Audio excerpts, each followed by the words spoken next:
So what I always like to do whenever I'm potentially starting to work with someone is meet first, exchange ideas and have a chat so that we can talk music and talk ideas to begin with. That way we can work out whether or not we're on the same page musically and with the vision, and see whether or not we're the right fit for each other. The way a song was written doesn't mean you necessarily need to record it that way. And sometimes when you start to think outside the box, you can end up with something way cooler than you initially imagined. You need to work out what direction you're going to take it in and how it's going to start and how it's going to finish. If you just go straight into the recording process without good pre-production and without a well thought through plan of how the song's going to be, it's just not going to turn out great.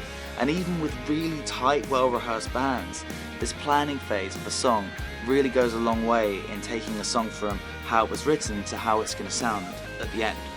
Pre-production is essential.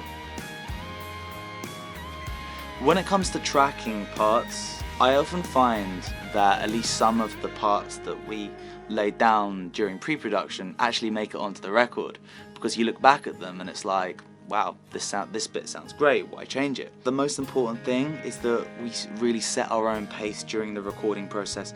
It doesn't really matter how we get to the end result and how we get to, bringing the best out of you or out of any singer or guitar player or whatever.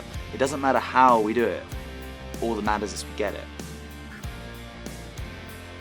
Post-production is basically what happens between recording the parts for a song and the mixing process. And to be honest, this is where the song really comes together.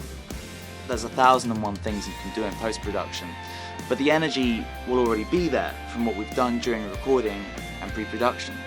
So really, in post, it's all about taking what we already have and turning it from that into the finalized parts that you're going to hear on the record right before we go to the mixing stage.